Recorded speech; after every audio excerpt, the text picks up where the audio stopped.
Bismillahirrahmanirrahim. Alhamdulillahi Rabbil Alameen wa sallallahu ala Sayyidina Muhammadin wa ala alihi wa sahbihi wa sallam ajma'in. So we finished the first chapter on lyrical love yearning, as Sheikh Hamza translates it, and proceed to the second chapter that Imam al-Busayri mentions on the warnings about the caprices of the self. Right, this is the chapter that he deals with of rebuking himself.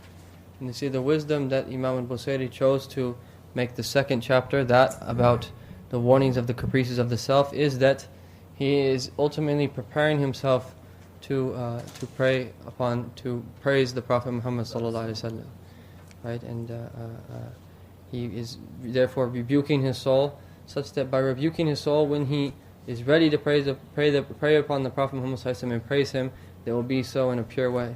This is why we see that some of the ulama have mentioned, if someone wants to make dhikr, that one of the best ways to begin is by first making istighfar. Right? First making istighfar and then praying upon the Prophet Muhammad sallallahu alaihi wasallam.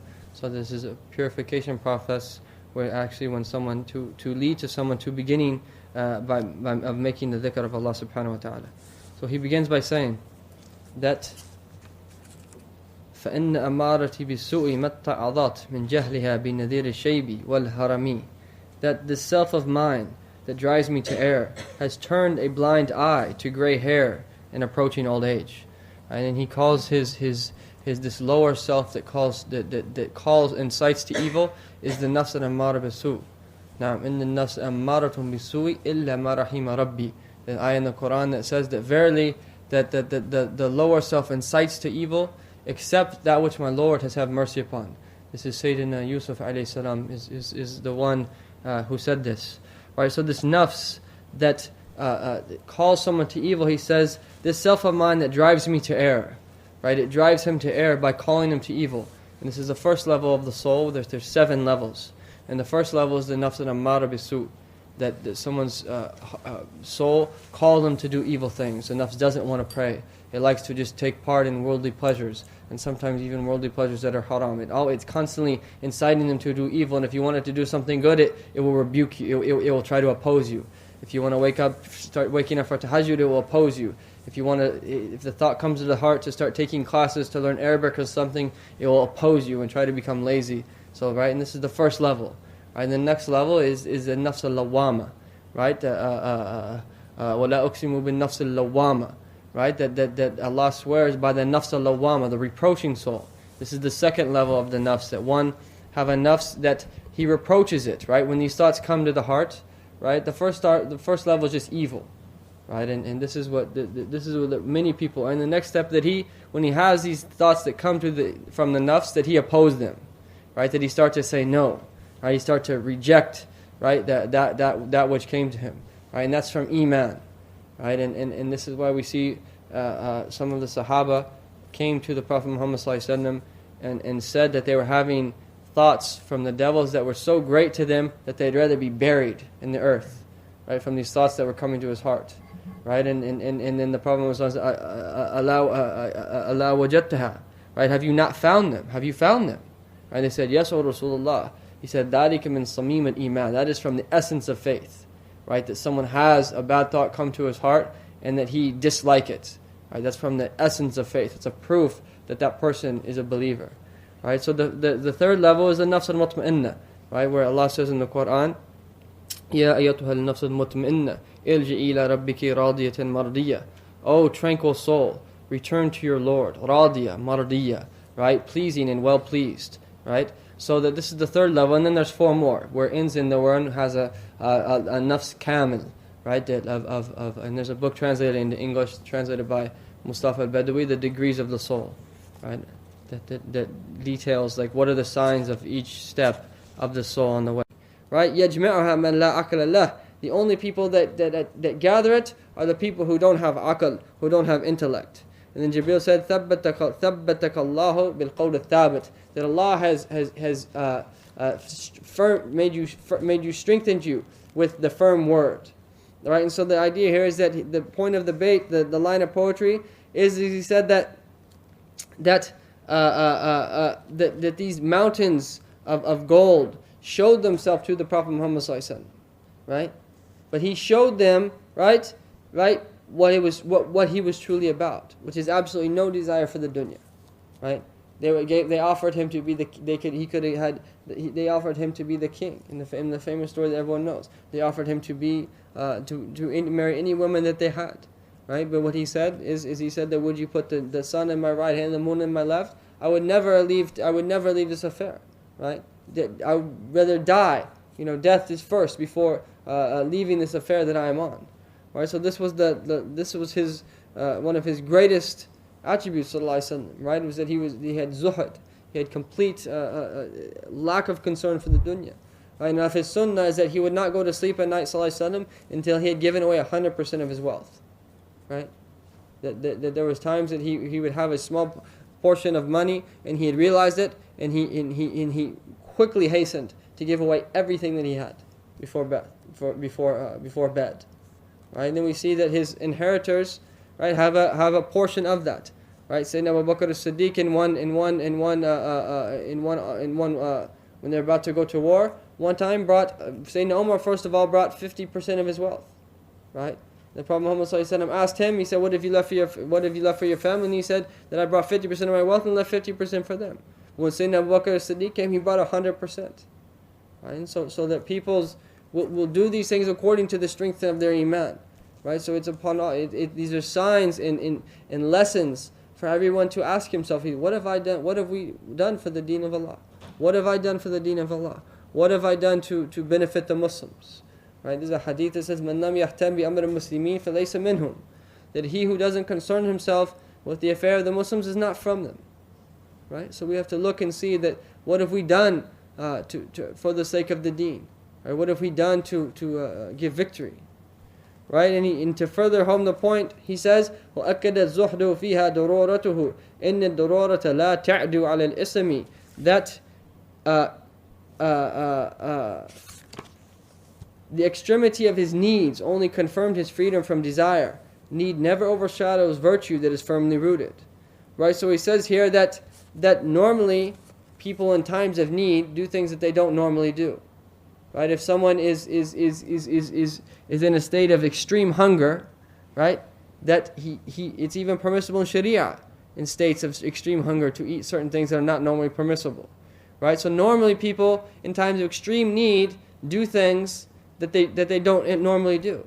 Why Imam al-Busayri says here is that the fact that he was in utter in need of things at certain times and he still had zuhud for him, right, shows like his true zuhud, right? It shows his true state, right? That the fact that even though he's in dire need, he's in a state of complete zuhud.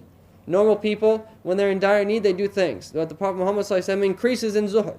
He increases in lack of need where normal people are otherwise, right? And need never overshadows virtue that is firmly rooted, right? Virtue that is firmly rooted for anbiya that are ma'soom, that need will never overshadow and overcome these people that Allah subhanahu wa ta'ala has protected, right? The anbiya are ma'soom, right? And there's awliya that are mahfuz, right? The difference between someone being ma'soom and someone being mahfuz. The dominant opinion is that it is impossible for a prophet or messenger to commit a wrong action before or after they became prophets, right? That the prophets became prophets at age 40, except Sayyidina Nabi Yahya, who came to be at a young man, right? But the prophets they're prevented from committing sin before and after nubuwwah, right? So that they're ma'soom. Whereas a wali, for instance, of his ummah could be mahfuz. He'd be protected, right? He could commit minor wrong actions, or he could commit minor mistakes, right? But then Allah subhanahu wa ta'ala protects him from committing major mistakes. This is why occasionally you'll see some of the ulama have made minor mistakes in their books, right? And this is to be looked at from that point of view that they're not ma'soom, right? They're mahfuz, and Allah subhanahu wa ta'ala protects them. Right? So he goes on to say, وَكَيْفَ تَدْعُ إِلَى الدُّنْيَا دُرُورَةُ مَنْ لَوْلَاهُ لَمْ تُخْرَجِ الدُّنْيَا مِنَ الْعَدَمِ. That how could the need of such a man be answered by the world, when without him this world would never have come into being? Right? He's saying that how could it be that this necessity, right, call him to something, right? When in fact the dunya, the world itself, would never ever come into existence except through the Prophet Muhammad sallallahu alaihi wasallam. Right? And there's narrations that relate this, that even though they are weak, right, that they do have a true meaning, as the scholars say, right? That in order for a hadith to be accepted in the science of aqeedah, it has to be sahih, has to be either right, has to be either be tawatur, right, mutawatir, or if it's not mutawatir, it has to be an ahad from the ahad that is sahih, to be accepted and to be able to take a hukm for it of aqeedah, right? But whereas it's for the ahkam of sharia, right, it has to be either sahih or it could be hasan, right? So it's more strict. Whereas with the Quran, only tawatur is accepted, right? That nothing other than tawatur is accepted when establishing the Quran, right? But in other things, that there is hadith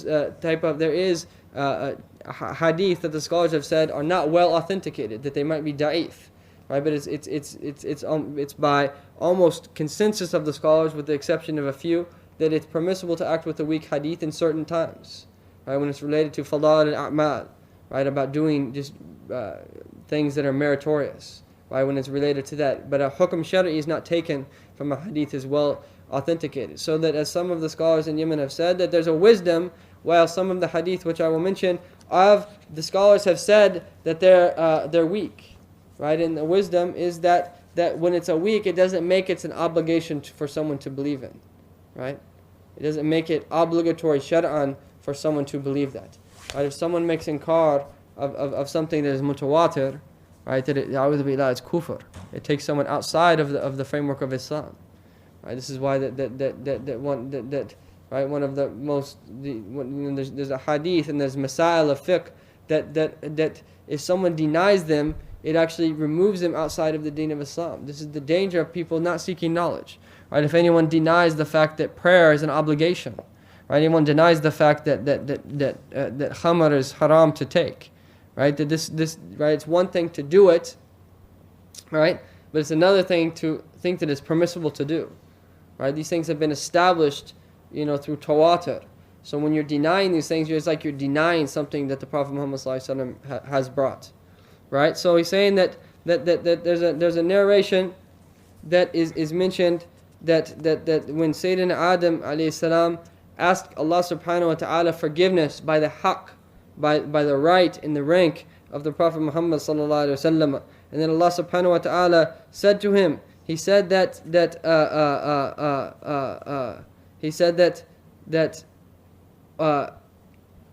I will forgive you, and if it wasn't for him, so Sayyidina Adam had asked by the haqq of the Prophet Muhammad sallallahu alaihi wasallam for forgiveness, right? And then Allah subhanahu wa ta'ala said that you have asked me for forgiveness. And he says that, and he says, I will forgive you. He said that because if it weren't for him, meaning the Prophet Muhammad sallallahu alaihi wasallam, that I wouldn't have created you. This is what Allah subhanahu wa ta'ala has said to Sayyidina Adam, right? And there's another hadith that is narrated in the Musnad of Abdul Razak, where Sayyidina Jabir asked the Prophet Muhammad sallallahu alaihi wasallam and asked him about the first thing that he created. He said, verily Jabir, the first thing that Allah subhanahu wa ta'ala created was the nur of your Prophet Muhammad sallallahu alaihi wasallam, right? It was a nur nabiyyak, right? So these are the type of things, this is where the belief that the scholars have said about the Prophet Muhammad sallallahu alaihi wasallam being the first of everything that Allah subhanahu wa ta'ala created, right? So that we say in the various ayat that Allah subhanahu wa ta'ala mentions in the Quran, that sakhara lakum ash-shams wal qamar, right? That he subjugated to us the sun and the moon, right? But he went on to say that if this has all been subjugated, if everything in the world has been subjugated to human beings, right? And if Adam is the father of all the human beings, right? And that Adam wasn't created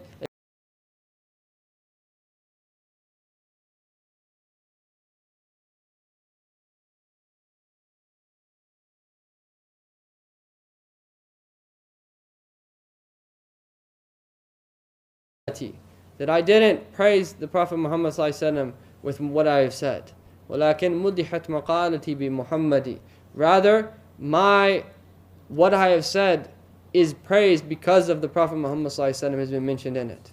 right? And so that this is a point here, that if someone is honored to say sallallahu alaihi wasallam, or is honored to write poetry about him sallallahu alaihi wasallam, is honored to give some type of victory to his deen sallallahu alaihi wasallam, that he not see it as being as, oh, I benefited him, hasha. Even though there's a difference of opinion between the scholars, when we say sallallahu alaihi wasallam, for instance, or when we pray upon him, Allahumma salli wa sallam alayhi wa ala alihi, does the Prophet Muhammad sallallahu alaihi wasallam benefit from us saying that? Right? Does he raise in rank every time someone prays upon him, or does Allah subhanahu wa ta'ala has given him his rank and he doesn't benefit? The dominant opinion is that he actually does benefit, and constantly is increasing in rank. But despite that, they say from the adab is not for people not to look at it that way. They look at it as like they're the ones benefiting when they pray upon the Prophet Muhammad sallallahu alaihi wasallam. So he goes on to say, in the beginning, he says that ظلمت سنة من أحيا الظلام إلى أن اشتكت قدماه الدر من ورمي, that I have neglected the path of the one who has brought black nights to life by praying, until even his feet swelled with distress. And this is why there's the famous hadith that most people know, that where the Prophet Muhammad ﷺ has said that he used to pray at night until his feet became swollen. And then when he was asked about this by one of the Sahaba, that he replied to them and said, أَفَلَا أَكُونُ عَبْدًا شُكُورًا, should I not be a thankful slave? Right? So that even though that Allah subhanahu wa ta'ala had forgiven him all of his sins, right? But he was doing it out of thanking Allah subhanahu wa ta'ala for having blessed him with what he had blessed him with. So he goes on to say that I have dhalamtu sunnah, right? That I have done unjustly. I have neglected the path, right, of the one who brought, he mentions it, man ahya dhalam, who brought the black nights to life, right? And this is what they call it. They call it ihya al-layl, right? Bringing the night to life, right? That even though that it's the night is normally is dark, right? And so bringing the night to life is done with right, just as lights bring night to life. Likewise, righteous actions bring the night to life. They bring someone's heart to life, right? And there's nights that are sunnah to bring to life, right? Of them being the 2 Eids, right? There was 4 nights a year that Sayyidina Ali bin Abi Talib used to bring to life, right? 2 of them being the 2 Eids, right? That it's actually recommended that someone bring that night to life, right? In different types of adhkar, different types of ibadat, right? And there's a narration that says that man ahya laylata Eid ahya Allahu qalbahu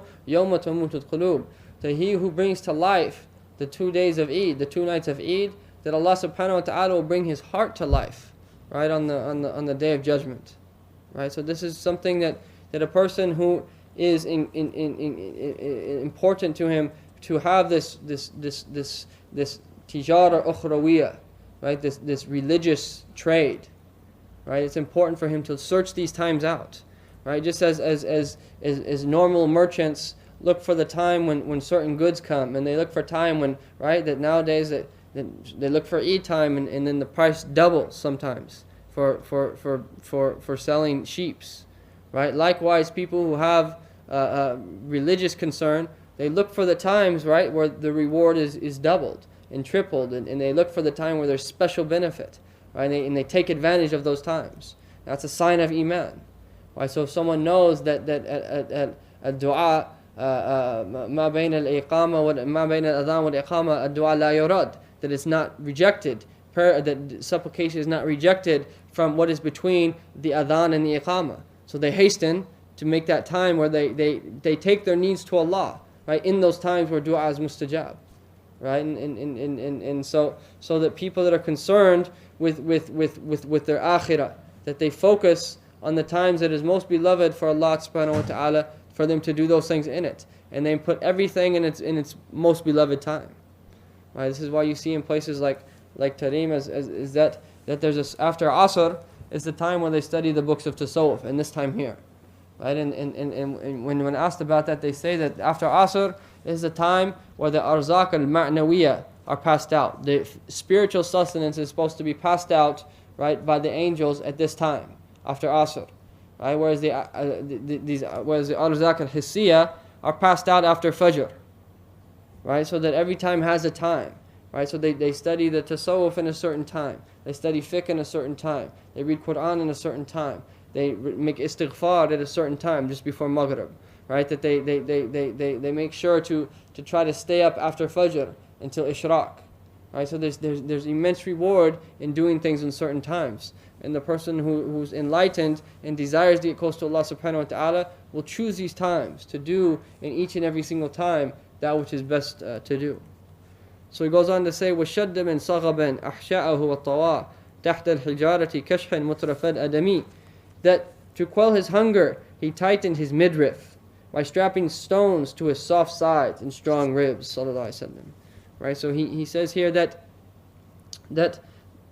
the sunnah, it's related to the sentence that came before, right? That he said that the one who brought the nights to life by praying so much until his feet swelled, and the one who used to tie rocks to his stomach, sallallahu alaihi wasallam. Right, and he says that mutraf al-adami, which is a description of how the Prophet Muhammad sallallahu alaihi wasallam was. Mutraf means that it was soft, right? His soft skin, sallallahu alaihi wasallam. As one of the Sahaba, I believe it was Sayyidina Anas said, he said that ma lamastu hariran wala dibajan alyan min kaffi Rasulillahi sallallahu alaihi wasallam. That never did I touch the palm, that I've never touched silk as soft as the hand of the Prophet Muhammad sallallahu alaihi wasallam. His hand was softer than silk, sallallahu alaihi wasallam.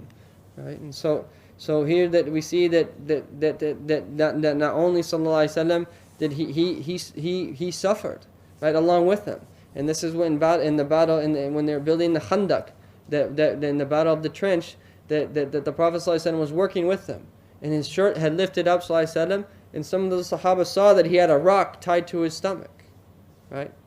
That he wasn't just like a king that's telling people to do things, right? He was down there with them, and working with them, sallallahu alaihi wasallam, right? Experiencing this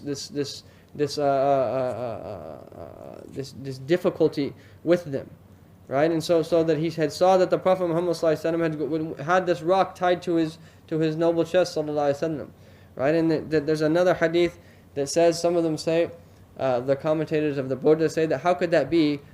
Given the hadith where the Prophet Muhammad ﷺ said that أَنَا أَبِيتُ عَنْدَ رَبِّي هُوَ يُطْعِمُنِي وَيَسْقِينِي, that I sleep, right, at night, and it is my Lord who gives me provision, who gives me food and gives me to drink. Right? How could that be if the Prophet Muhammad ﷺ, how could that be true and this be true that he used to tie a rock to his stomach? Right? And the scholars reply by saying that the hadith relating to I sleep at night and Allah subhanahu wa ta'ala gives me provision is related that no matter how long the Prophet Muhammad ﷺ would go without food, that Allah subhanahu wa ta'ala always kept his body beautiful. Right? He always kept it. The Prophet Muhammad ﷺ had wide shoulders, and a broad, strong arms and a thick chest. Right? And so that he always had, right, the beauty of his body, ﷺ, even when he'd go through times of intense hunger. Whereas no more people would get very skinny and kind of have an unpleasant look to him. That regardless that Allah subhanahu wa ta'ala would preserve how he looked, sallallahu alayhi wasallam. So he goes on to say that وَرَاوَدَتْهُ الْجِبَالُ شُمُّ مِنْ ذَهَبٍ عَنْ نَفْسِهِ فَأَرَاهَا أَيَّمَا شَمَمِي. That lofty mountains to entice him draped themselves in gold, but he showed them a towering soul, perfectly content without desire. Right? And this is why that there's a narration that Sayyidina Jibril alayhi salam came to the Prophet Muhammad sallallahu alaihi wasallam and said, "Inna Allah yukri'uka salam." Very Allah subhanahu wa ta'ala sends his salams to you. And he says that Allah tuhib an takun laka hadhihi al-jibal dhahaban wa fidda. Right? That wouldn't you like to have these mountains of gold and of silver, that they be with you wherever you are? And the Prophet Muhammad ﷺ went on to say that he said that Ya Jibreel, inna dunya la liman la dar lah. That verily, O Jibreel, the dunya is an abode for those people who have no abode. And then he went on to say that wa malun liman la mal lah, and a property for those people who don't have property. Because shaitan will always come at people with evil, even though it's in the guise of good, right? And likewise the nafs, right? The nafs is behind them, it's trying to always lead people astray, right? So even if it appears to be nasiha, right, and sincere advice, that we have to watch these things that come to our heart and oppose them, right? This is the way, this is the only way to overcome the nafs, is by mukhalafa, right? To go against it constantly, right? And when someone has gone against it enough times, that he eventually submits. And this is why you see some of the Salaf had great mujahadat, right? Many of the people of Allah that preceded, they would go to extremes to overcome their soul, right? So that their soul would finally give in, and what would be left is just the dhikr of Allah subhanahu wa ta'ala in their hearts, right? وَلَا تُطِعْ مِنْهُمَا خَصْمًا وَلَا حَكَمًا فَأَنْتَ تَعْرِفُ كَيْدَ الْخَصْمِ وَالْحَكَمِ. And submit to neither, whether they come as adversary or arbiter, but you should know now the intrigues of both adversary and arbiter.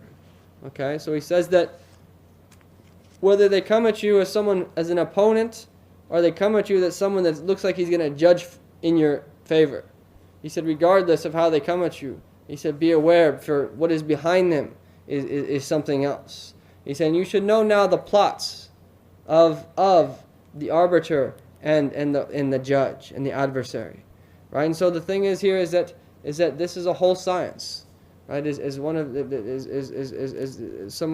scholars in Hadramaut said, that he said that this is one of the greatest of the science of the Salihin, right? Is the knowledge of the various notions that come to one's heart, right? And what you can take from them, right? And how to distinguish which notion is from which source. Right, that it's a science. This study, this is what he's talking about here, is mujahada, is the basis of the science of tasawwuf. Right, the science is dealing with ihsan, of how to attain this muraqabah and mushahada of Allah. The basis and the tool to do all of this is with mujahada, right, overcoming one's soul. Each and every attribute of the heart that is negative, right? The way that it's done, the way that it's overcoming the negative attribute, is by having knowledge of the attribute and how to overcome it, and then forcing oneself to overcome it, right? So if someone is a stingy person, right, he learned how to overcome his stinginess, right? He forces himself to give out, right, till it becomes easy, right? And that's the definition of good character, is that good actions flow from the body naturally, right, without having to force them to do so. Right, that they flow naturally, right? If someone is not a courageous person, they have to force themselves to be courageous and put them in positions, right? And look to the seerah and read the books of the Salihin and the stories of their great courageousness, and the stories, and that way with every attribute, right? And this is a lifetime process. It might take someone several years to attain one attribute, right? It might take them many years to attain few attributes, right? But these attributes, and this is why it's such a lifelong process, right? This science is not something that's implemented overnight, right? It's something that needs to be studied over and over and over again, even till the day before one dies, right? And the hope is that in time that it will, they will have implemented or attained a part of these noble characteristics. So he goes on to say that astaghfirullah min qawlan bila amalin laqad nasabtu bihi naslan lidhi urkumi. And then mashallah, when the brothers recited this verse here, they changed their lahan. They changed their melody to a different melody, right? And this is one of the secrets. Imam al-Ghazali says that the various sounds that Allah subhanahu wa ta'ala has created affect the soul in a different way, right? That when they changed the melody, right, it was a melody more conducive for people to make tawbah. Right? It was a melody that causes someone, to be in a state of shyness before his Lord, and then make tawbah, right, for the excesses of the soul. Right? These are from the secrets of the melody, and the soul, the sound is very powerful. This is why when the Prophet Muhammad ﷺ heard Sayyidina Abu Musa al-Ash'ari reciting the Quran, he said, لَقَدْ أُوتِيتَ مِزْمَارًا مِنْ مَزَامِيرِ آلِ دَاوُود. The verily you have been given a mizmar, a flute, from the flutes of the family of Dawood alayhi salam. Right? And so that there's a lot to say for a good voice. Right? This is why that it's sunnah that the person who recite the adhan, who call the adhan, right, be someone that has a good voice, right? That he be someone that has this voice that penetrates people's hearts. Okay, so he says, I seek refuge with Allah subhanahu wa taala from saying anything without asking upon it, without acting upon it, right? That I haven't been upright, so how dare I tell you? Like expecting, I seek God's forgiveness for words without deeds. Empty talk holds no promise. Like expecting children to spring from a man who is sterile. Right? So he says here that the likeness of me calling you to good and not acting it myself is the likeness of saying that a man who is sterile has children. Right? A man who can't have children will not have children, right? If he's unable to have children. So he says that there's a similarity here. Just as it would be ridiculous to say that a man who is sterile that he has children, likewise, it's ridiculous for me to be telling you to do these things and not yet have acted upon them. He says, أَمَرْتُكَ الْخَيْرَ لَكَنْ مَا أَتَمَرْتُ بِهِ, that I've commanded you to do good, but I haven't done so myself. وَمَا اسْتَقَامْتُ فَمَا قَوْلِي لَكَ اسْتَقِيمِي, right? That I have not had this istiqamah, right? That and so what is my saying to you? Be upright, right? That Allah says in the Quran, فَاسْتَقِيمْ كَمَا أُمِرْتَ, right? To be upright, be upright as you've been ordered. Right? And they say that istiqamah is the a'zam karama. It is the greatest miracle, or is the greatest breaking of the norm, is for someone to have istiqamah. It is the very hardest thing for anyone to have, right? Istiqamah. It's the greatest karama because that's the true karama. It's people that have istiqamah, people that pray every single day on time. Every time that they should be doing something, they do it properly, and on and on and on their whole life, right? They do something over and over and over and over and over and over again, right? And when they talk about dhikr, there's two aspects of dhikr for dhikr to benefit someone. One, he has to be present while he's making it, and two, he has to do it constantly, right? That if in order for a dhikr to eventually benefit the soul, that he has to have hudur and be present while he's doing so, and then do it over and over and over and over again, and then he'll reap the benefits from it, right? This is why that when the Prophet Muhammad ﷺ commanded the young men who was able to seek marriage, that they should get married, and if they're not to, they should fast. What the scholars say is that if you just fast a few days, right, with that intention, and you don't continue to do it, it might do the opposite, right, of make your shahwa even more. But if you fast continuously, whether it be 2 days a week or every other day or whatever, or in a continual, then you will seek the fruit of this advice of the Prophet Muhammad sallallahu alaihi wasallam, right? So he finally ends this chapter by saying, وَلَا تَزَوَّدْتُ قَبْلَ الْمَوْتِ نَافِلَةً وَلَمْ أُصَلِّي سِوَى فَرْضٍ وَلَمْ أَصُومِي, that nor have I prepared for my death by increasing my devotions, right? Neither praying nor fasting beyond what is normally required, right? So he's saying now that either, right, he's only done the fara'id, right? He's only done the obligations, and he didn't even have enough energy to be from those people who seek closeness to Allah by doing the nawafil, right? That he's either that meaning, or it means that he's saying that because of his deficiency in his fara'id, right, that it's as if he didn't pray any nafilah, because all his nafilah is going to take care of his and to repair his fara'id, right? The nafilah, that they yajbur, right, that they repair the fara'id. That's one of the benefits of doing nafilah. Okay.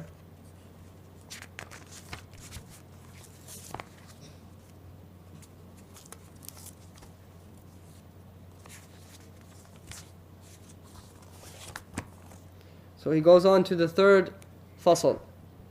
It's in the praise of the Prophet Muhammad sallallahu alaihi wasallam, right? And he says that this is the point of it, right? This is all these first two chapters are preparation so that he can set about their worshipped other than Allah subhanahu wa ta'ala, right? And he recited the ayah in the Quran, أَفَرَيْتَ مَنِ اتَّخَذَ إِلَهُ هَوَاهُ, have you not seen the one who takes his hawa and his passions as his Lord, right? So the hawa can be, right, right? Because what do we? This is about obedience to Allah, right? And if everything you're making your decisions about is you're just following your hawa, you're basically worshiping your hawa, right? If every decision you make on your life is about money, it's as if you're worshiping money, right? If you're a person who's enlightened and every decision you make is based upon the wahi of Allah subhanahu wa ta'ala in the Quran and the Sunnah, you're a servant to Allah, right? And so we have to be careful not to let the hawa be that which is guiding us to do things. In that hawa ma tawalla yusmi or yasimi, that when this hawa takes charge, this desire takes charge, it either destroys or it blinds or defiles someone. And they say that ittiba al-hawa hawan, that Allah subhanahu wa ta'ala has written over everyone who follows their desire to be humiliated, right? People who follow their desires, it leads them to humiliation. وَرَائِهَا وَهِيَ فِي الْأَعْمَالِ سَائِمَةٌ وَإِنْ هِيَ اسْتَحَلَّتِ الْمَرْأَ فَلَا تُسِمِ, that shepherd over it as it grazes freely in the field of actions, but should it find the pasturage sweet, restrain its casual roaming. So he goes on to say here that and also, right, that you have to watch it also when it's in doing good works, right? That not only when it tells you to do something impermissible, but also when it does good works, right? Because sometimes that someone will have a desire to do something, but it might really be that from the hawa, even if it's a good action, right? And sometimes that the nafs portion in something is greater in good actions, right? Sometimes that people have this desire to do an action of good, whether it be praying in the front row, whether it be doing something good for his Muslim brother, but the only thing driving him to do that is that he wants to be known, right? And this is why we see that there's one of the Salihin, but he said that for 20 years he prayed in the front row, right? And then one day that he came and he was late and he prayed in the back row, right? And he was embarrassed about what people were going to say about him being here so regularly, and then praying finally in the back row, right? And so he realized that whole 20 years he had riya in all of his worship, right? That he had been doing it for the sake of people, because if he was doing it for the sake of Allah, he wouldn't matter to him what people said, right? Whether he was praying in the back or praying in the front. Okay, so he goes on to say that you have to, even when it's doing good actions, be careful that what it wants is only closest to Allah subhanahu wa ta'ala, right? But should it find the pasturage sweet, restrain its casual roaming, right? Make sure that you have this muraqabah over yourself, right? Make sure you're constantly taking it to account, right? Hasibu anfusikum qabla an tuhasabu.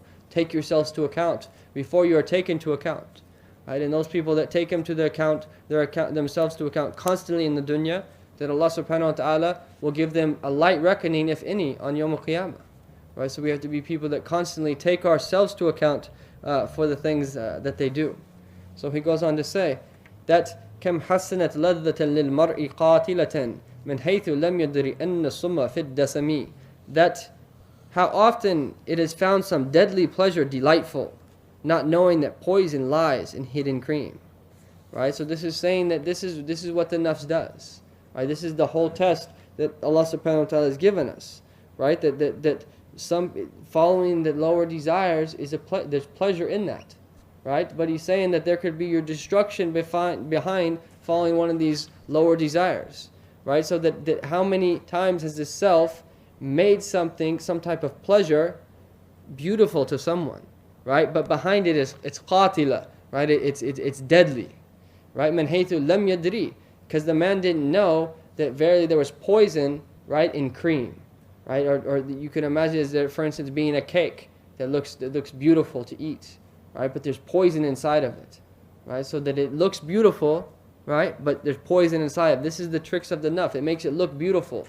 It makes things, it makes one's things look beautiful to him, but inside of it, there's a deadly poison. And this is why they say one of the ways to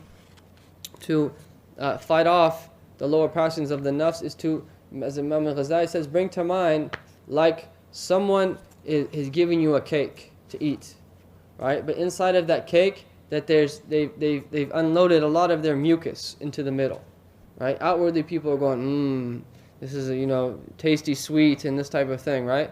But inside of it, that people would know the reality of what is in it, right? It would be disgusting to them, right? And so this is one of the ways to teach the soul of how to entrain it to love that which Allah subhanahu wa ta'ala loves. Right? لو كانت الدنيا تساوي عند الله جناح بعوضة ما سقى منها كافر شربة ماء. That would the dunya, right, equal even a gnat's wing to Allah subhanahu wa ta'ala, that He wouldn't have given a kafir even a drink of water. Right? And Allah ta'ala gives dunya to people He loves and people He doesn't love. There's many people that are much richer than the non-Muslims, than the Muslims. Right? But Allah only gives akhirah to the people He loves. Right? And this is why one of the previous Muslims, one of the previous Imams was asked by a Jew. He said that, oh people of Islam, you claim that this Jannah, that the dunya is the prison of the believer, and the Jannah and the garden of the kafir.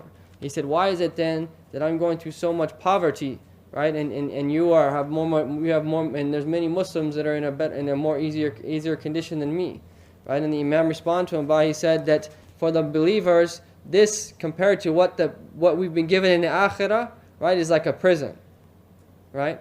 And this compared to this what you're in now, even though you're in this type of, compared to what you're coming for you in the akhirah, is much greater, right? So he had an understanding that differed, right? That even though that someone might enjoy some small type of thing here, in the akhirah, it's much greater, right? So that it's still a prison compared to what Allah subhanahu wa ta'ala has in store for the believers in the akhirah. So he says, وَخْشَ الدَّسَائِسَ مِنْ جُوعٍ وَمِنْ شِبْعٍ فَرُبَّ مَخْمَصَةً شَرٌّ مِنَ التُّخَمِ. He said that, be aware. So he's teaching us now these about the nafs, and the various plots of the nafs, and what the nafs does. Right? So he's saying that be on guard against the traps of hunger and satiety. An empty stomach can be worse than a full one. Right? So that it's possible that someone, right, that he have an empty stomach could be, right, harder upon him than a full one. Right? And so that he said that you have to be careful of this, right? That these are two extremes. Right? And this is why that we have the Sirat al-Mustaqim. Right? This is the straight path. Right? And it's ahad min ash-sha'r, what's ahad min as-sayf wa adaq min ash-sha'r. That it is sharper than a sword and more narrow than a hair. Right? So it's very difficult, to constantly keep a straight path. But this is what we've been commanded to do, to stay between tafrit and ifrat. Right? And he goes on to say, وَاسْتَفْرِغَ الدَّمْعَ مِنْ عَيْنٍ قَدْ امْتَلَأَتْ مِنَ الْمَحَارِمِ وَالْزَمْ حِمْيَةَ النَّدَمِ. That he says that empty out every last tear from an eye that has gorged on forbidden desserts and cling to a diet of remorse. Okay, so he's saying now, وَاسْتَفْرِغ. Istafraga is on the wazn istaf'ala. Right? So farag is to empty out, is emptying out. Right? So he's saying seek to empty out, right, that tears from an eye that has filled itself with by doing forbidden actions. Walzim himyatan nadami. Right? And he said stick to a diet of remorse. Just as someone who wants to become skinny sticks to a diet of avoiding food. Likewise, someone who wants to attain belovedness to Allah subhanahu wa ta'ala, he has to stick to a diet of remorse. Right? He has to that has to be his diet. Remorse. Constantly being in a state of remorse. وَخَالِفِ النَّفْسَ وَالشَّيْطَانَ وَعْصِمْهِمَا وَإِنْهُمَا مَحْضَاكَ النُّصْحَ فَاتَّهِمِي. And he says that contradict the infantile self and Satan and disobey them, if either of them offers you. So he's now saying that this nafs of evil of mine, right, has not taken admonition. It hasn't taken admonition. Min jahliha, from its ignorance, be nadir ash-shayb, right, from the warner of gray hairs. Right, so as he mentioned in the previous chapter, that these gray hairs that one have is like a warning. It's like a caution sign where the sign is turning, yellow light is about to be red, right? That this is the sign that he's getting these gray hairs, that there's a transition that's about to take place, right? So he's saying that because of this nafs they have, it didn't take heed to these signs that came that came. Naam. And he goes on to say in the second line, وَلَا عِدَّةٌ مِنَ الْفِعْلِ الْجَمِيلِ قَرَى ضَيْفًا أَلَمَّ بِرَأْسِ غَيْرَ مُحْتَشِمِ, that it hasn't even prepared a banquet of deeds for this unexpected guest who has set up permanent camp on my head. So he says here now that this gray hair that has come upon his head, it's like a guest, right? And he said that this guest is غَيْرَ مُحْتَشِمِ, it's not shy, right? Normally that a guest is supposed to be shy, right? That is from bad adab as a guest to stay over 3 days, right? The sunnah is to help people for 3 days, and then they should be very careful to not impose upon other people by expecting them to take care of them too long. So he said that this guest is not shy. Why? Because he's made an example of the gray hair as a guest, right? And the gray hair, once it comes, it's going to stay till death, right? So it's much longer than 3 days. So it's not shy, right? So he's saying this guest that's come to his head, he hasn't been a generous host to this guest, right? And the way he should be showing generosity, right, is by having that you should normally give something to your guest, right, and give something forth to your guest. And likewise, he's referring to himself here. He hasn't done any spiritual works, right? He hasn't, just as he hasn't given his guest this service, that likewise he hasn't given his Lord his due by presenting good actions for him. So then he goes on to say, لو كنت أعلم أني ما أوقره كتمت سر بدا لي منه بالكتم, that had I known, I wouldn't have paid him any respect at all. I would have camouflaged his secret with black dye, right? And so here he goes on to say that would he have known, right? That the reality of this guest that came, right? Because he said that he refers to this gray hair like a sir, right? Why is it a secret? It's a secret because you can't see it when there's brown hair there, right? But it just kind of sneaks out, right? From right, and it comes up gray, right? So he said that would I have known that the reality of this gray hair coming, I would not have respected it at all. I would not respect it at all, right? And I would have covered it, right, with ketam. Ketam is like a type of dye that someone would dye their hair, right? So he goes on to say that من لي برد جماح من غوايتها كما يرد جماح الخيل باللجوم, that who can restrain my bolting soul from its selfish desires, like bridles that bring restive steeds under control. So he makes a comparison now to the nafs and amara bisu and a steed, right, a horse, right? So the nafs is like a horse, right, a wild horse that if you want to tame it, when you try to jump on it, it's just going to bolt, right, and jump up in the air and just bolt from you, right? And likewise, when someone tries to tame their soul, that's what it does at first. It bolts, right? That it will bolt from someone. It doesn't want to be tamed, okay? In the next line, he says, like, so just that you have to tame it, right? Just like as you put a bridle on a horse, right, and you have something to restrain it when it bolts. Likewise, you have to restrain. We have to restrain the nafs when it wants to bolt into what it wants to bolt into. So it says, فَلَا تُرُمْ بِالْمَعَاصِ كَهْرَ شَهْوَتِهَا إِنَّ الطَّعَامَ يُقَوِّي شَهْوَةَ النَّهِمِ, that he said that do not attempt to break its appetite through wanton indulgence. Notice how food only strengthens a glutton's craving, right? So he says here that the shahawat might lead someone to do something impermissible, right? And he said that don't think by doing something impermissible that it's going to get easier to leave the impermissible. He said it's the opposite. Just as someone who loves to eat all the time, the more he eats, the more he likes to eat. Likewise, that if someone commits wrong actions, that the more and more he commits it, the easier and easier it gets, right? And so that he says that you have to do the opposite of this. You have to oppose it, right? And this is the thing, is that they say that if someone follows a thought of the shaitan that he puts in his heart, that he'll pass them on to other shayateen. And if he follows another thought, he'll pass them on to more shayateen. And if he keeps following thoughts from the shaitan, they'll just keep passing them and passing them and passing them to different shayateen, right? And this is the idea that that if it gets harder and harder, like procrastination, which is one of the diseases of the heart. They say if you continue to procrastinate, right, the more and more you procrastinate, the harder and harder it gets to actually do the thing.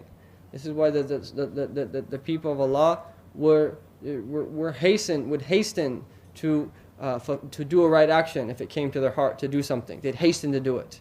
Right? If it came in their heart to give some money out, they'd hasten to give money out. So from fear that shaitan would come in and spoil that deed. Right? And this is why some of the Salihin also said that were I to have given the choice to die in this moment as with a husn al-khatima, right, or die as a shaheed if I walked out that door right there. He said, I would have chosen to die in this state that I am, right?